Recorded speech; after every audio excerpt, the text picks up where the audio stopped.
नमस्कार, आप देख रहे हैं क्लीन न्यूज यूपी और मैं हूं आपके साथ वैशाली वर्मा। चलिए देखते हैं उत्तर प्रदेश की 10 फटाफट बड़ी खबरें। बीजेपी नेता अखंड सिंह के अवैध निर्माण पर चला योगी का बुलडोजर, लोगों ने बांटी मिठाइयां। बीजेपी नेता अखंड सिंह के खिलाफ बीडीए ने बड़ी कार्यवाही की है। बीजेपी की जिला इकाई के उपाध्यक्ष अखंड सिंह के एक आवासीय सोसाइटी में किए गए अवैध निर्माण को जिला प्रशासन ने गुरुवार को बुलडोजर चलाकर ढा दिया है। इस दौरान एनक्लेव में भारी फोर्स की मौजूदगी में ध्वस्तीकरण की कार्यवाही की गई।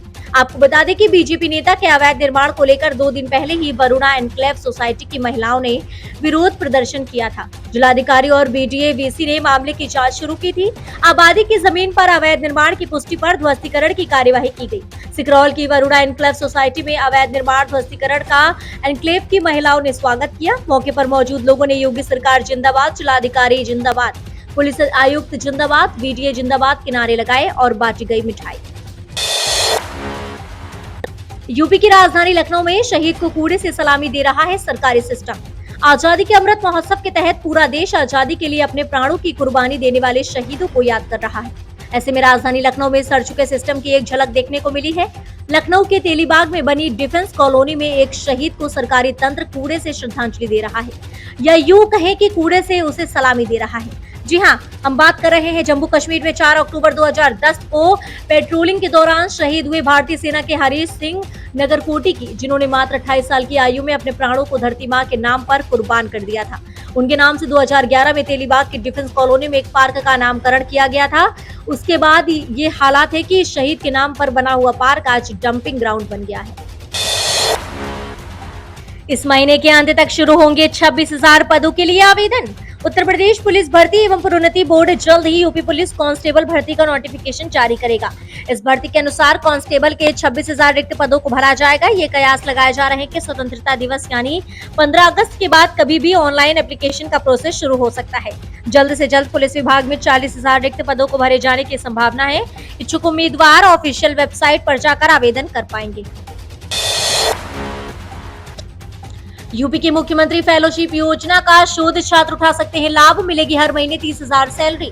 यूपी की योगी सरकार ने शोध छात्रों को सुनहरा अवसर देने जा रही है। सरकार ने यूपी के पिछड़े ब्लॉकों के विकास के लिए मुख्यमंत्री फेलोशिप योजना शुरू की है। इस योजना के बारे में यूपी के कैबिनेट मंत्री सूर्य प्रताप शाही ने कहा कि शोधार्थियों की नियुक्ति 1 साल के लिए की जाएगी, जिसके दौरान वे अपने अपने जिलों के जिलाधिकारी और मुख्य विकास अधिकारी के अधीन काम करेंगे।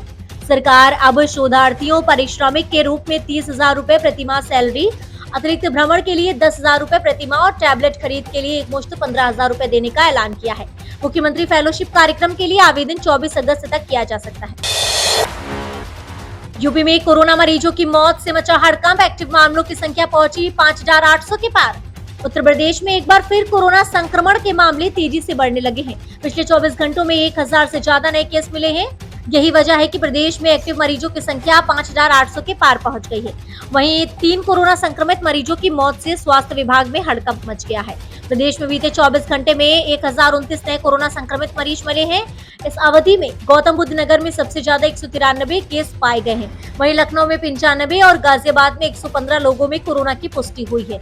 लखनऊ, प्रतापगढ़ और सुल्तानपुर में तीनों जगह पर एक कोरोना संक्रमित मरीज की मौत हो गई। यूपी में आज तेज हवा चलने के साथ साथ बारिश के आसार। यूपी में अगले 2 से 3 दिनों तक बारिश की गतिविधि कम रहेगी। हालांकि भारतीय मौसम विज्ञान विभाग ने प्रदेश के अलग अलग हिस्सों में आंशिक रूप से बादल के छाए रहने की संभावना बताई है। मौसम विभाग के मुताबिक कम दबाव का क्षेत्र मध्य भारत की ओर से शिफ्ट हो जाने से यूपी में मानसून की सक्रियता कम हुई है। ऐसे में आने वाले 2 से 3 दिनों तक कम बारिश होगी। इसके अलावा 30 से 40 किलोमीटर प्रति घंटे की रफ्तार से हवा चल सकती है। दूसरी तरफ यूपी के ज्यादातर शहरों में वायु गुणवत्ता सूचकांक अच्छा से संतोषजनक श्रेणी में है। बांदा में नाव पलटने के हादसे में सीएम योगी आदित्यनाथ ने किया मुआवजे का ऐलान। बांदा में नाव दुर्घटना पर सीएम योगी ने निर्देश दिए। सीएम ने 2 मंत्रियों रामकेश निषाद और राकेश सचान को घटनास्थल पर तत्काल पहुंचने के निर्देश दिए। इसके अलावा सीएम ने मृतकों के परिजनों को राहत राशि देने के लिए भी कहा। मृतकों के परिजनों को आपदा राहत कोष से प्रति मृतक 4 लाख रुपए की राहत राशि देने के लिए भी निर्देश दिए। लंपी के प्रकोप से पशुओं को बचाने के लिए सेमिनार आयोजित, वैज्ञानिकों ने तैयार की एडवाइजरी।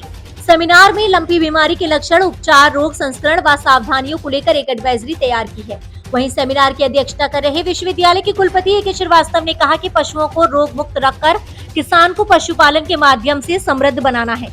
विश्वविद्यालय का एक महत्वपूर्ण दायित्व है। विश्वविद्यालय का दायित्व बीमारी होने की संभावना, लक्षण, नवीनतम उपचार व उनके निदान के विषय में आधुनिक व्यवहारिक वैज्ञानिक समाधान पर रिसर्च कर पशु चिकित्सकों व किसानों को उपलब्ध कराना भी है। उन्होंने कहा कि सभी विभागों के वैज्ञानिकों द्वारा लंपी स्किन बीमारी के विभिन्न पहलुओं की समीक्षा कर एडवाइजरी तैयार की गई है, जिसे जनमानस तक पहुँचाना वर्तमान समय की आवश्यकता बन गया है।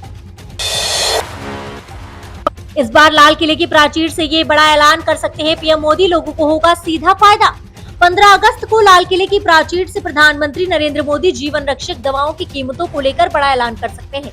प्रधानमंत्री मोदी अपने भाषण में जरूरी और लंबे इलाज में इस्तेमाल होने वाली दवाओं के दामों को लेकर बड़ी घोषणा करेंगे।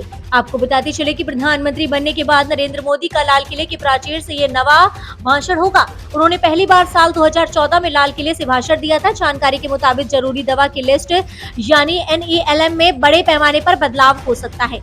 अभी तक लिस्ट में 355 दवाएं हैं। साथ ही सरकार कंपनियों के मार्जिन पर CAP लगा सकती है।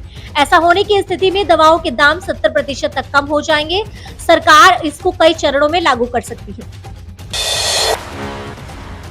भारत नेपाल बॉर्डर पर सुरक्षा बढ़ी, रैलियां मार्च निकालने पर रोक, 3 दिन तक हाई अलर्ट जारी। सुरक्षा कारणों के चलते भारत नेपाल के अंतर्राष्ट्रीय सीमा गौरीफंटा पर देर रात के आवागमन पर रोक लगा दी गई है। रात 8 बजे के बाद बॉर्डर पार नहीं किया जा सकता। स्वतंत्रता दिवस को लेकर हर तरफ चौकसी बढ़ती जा रही है। इसे लेकर अंतर्राष्ट्रीय सीमा पर भी विशेष सुरक्षा के निर्देश दिए गए हैं। क्षेत्रक मुख्यालय के DIG JD विशिष्ट की ओर से सभी वाहिनी को ये निर्देश दिया गया है कि स्वतंत्रता दिवस के मद्देनजर बॉर्डर पर विशेष चौकसी बरती जाए। किसी भी वाहन को बिना जांच के बॉर्डर पार न करने दिया जाए। तो ये रही आज के 10 फटाफट बड़ी खबरें। न्यूज अगर आपको पसंद आई हो तो वीडियो को लाइक, शेयर और हमारे चैनल फ्ली न्यूज यूपी को सब्सक्राइब करके बेल आइकन को प्रेस करना बिल्कुल न भूलें।